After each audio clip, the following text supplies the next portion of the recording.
Olá, pessoal. Estou mais uma vez aqui com o intuito de dialogar um pouco, com vocês.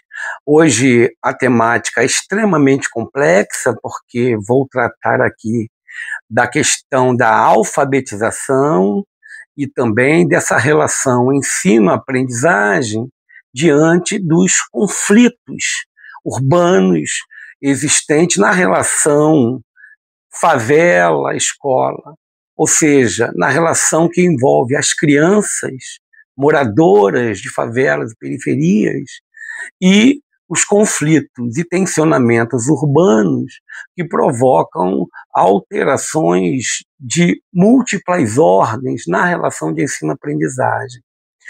Para exemplificar e para também partir da realidade, eu vou apresentar um evento que ocorreu ontem aqui no Rio de Janeiro, dia 25 de novembro de 2025, na comunidade, no complexo de favelas da Maré. E sou, portanto, o responsável pela disciplina e pela área de alfabetização na Universidade Federal Fluminense, em Angra dos Reis.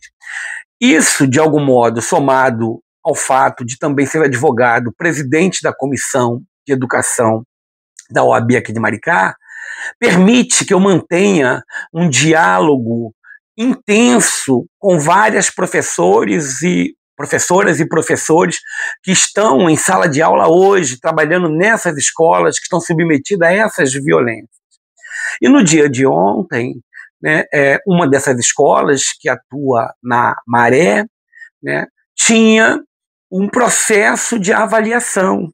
Então você tinha turmas que iam fazer uma avaliação de ordem interna da própria escola, mas também você tinha um outro grupo de estudantes, de um 9º ano de escolaridade ou 8º ano de escolaridade, que iam fazer o que se chama aqui de prova Rio, que é uma avaliação de ordem municipal, onde você vai medir e vai ali classificar os estudantes e o próprio ensino daquela escola a partir do resultado dessa prova. Então, dividiram a escola em 2 horários, um primeiro horário para atender um grupo, que era para uma avaliação mais ampla, a avaliação maior, e o outro horário para atender o outro grupo.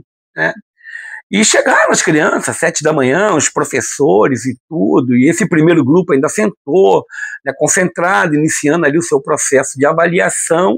Só que a partir de 8 horas da manhã iniciou um tiroteio que foi repercussão nacional, morreram 3 pessoas, entre as quais dão conta hoje de que era um trabalhador que morreu dentro de uma Kombi, e o corpo sumiu, e agora tem manifestação desde ontem na Avenida Brasil, uma principal avenida daqui, querendo saber onde está o corpo desse cidadão, em que a comunidade diz que era trabalhador, que não tinha nenhum envolvimento com bandidos. Então, esse intenso tiroteio começou a ocorrer, e as crianças, e os professores, e aplicadores externos, já que se tratava de uma avaliação em nível municipal, nesse processo, no momento que estão fazendo a prova, as crianças começam a falar: tia, eu posso pegar o telefone, tio, eu tenho que avisar aqui minha mãe, saber se ela chegou em casa, porque ela veio me trazer, e agora tem que voltar no meio desse fogo cruzado. Outro já falava: tia, olha, eu posso tentar avisar meu irmão que vai vir me buscar para ele não vir. E percebam, nós estamos diante de uma avaliação que vai medir e que vai classificar de uma forma generalizada, universal, o nível de aprendizagem dessas crianças e o nível de eficácia de trabalho e ensino dessa escola. E no meio desta avaliação, você se depara com uma situação dessa. Obviamente, a escola é obrigada a parar, porque não tem como se trabalhar e nem se medir nenhum tipo de resultado a partir disso. As crianças começam a se desequilibrar, começam a perguntar que hora vão embora, se já podem ir, se não vai acontecer nada na escola. Então, veja bem, eu tenho defendido muito a ideia de pesquisas e pesquisadores viscerais. A alfabetização das crianças das classes populares que estão submetidas a esse tipo de contexto, e escolas que estão trabalhando o ensino das séries iniciais, da língua escrita, da alfabetização, que estão também submetidas a esses contextos, não podem ser consideradas de forma genérica, de forma universalizada, como se fosse um sujeito universal, o estudante, né, que aprende dentro de um padrão para todos, né? É muito característico, né, eu que venho da base, né, professor de escola, né, ver como que as secretarias se organizam para fazer formação de professores para a alfabetização, né?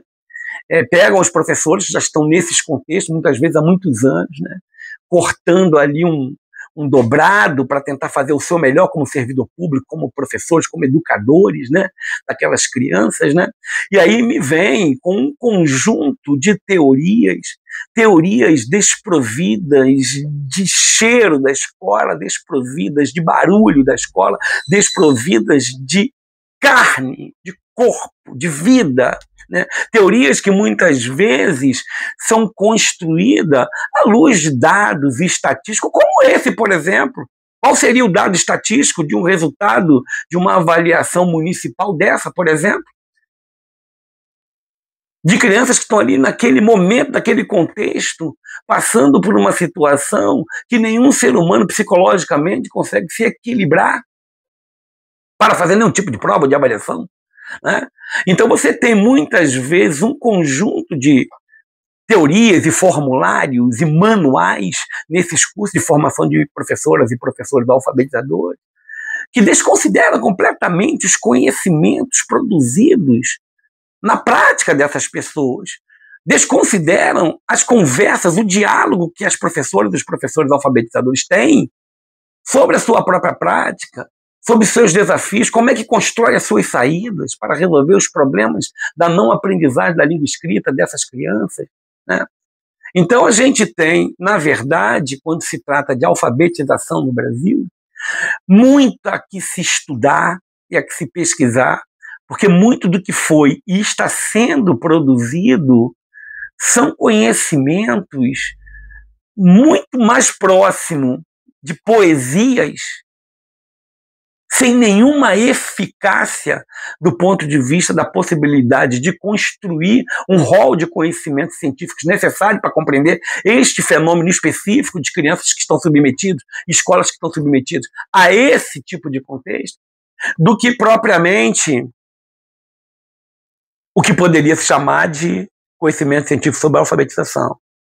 Temos muito ainda, gente, que estudar, mas não conseguiremos avançar se não valorizarmos os conhecimentos produzidos pelas pesquisas realizadas para resolver os problemas do cotidiano da alfabetização desses profissionais, dessas servidoras, dessas educadoras, dessas professoras que estão ali construindo conhecimentos científicos, metodológicos, construindo métodos, caminhos para dar conta dessa complexidade.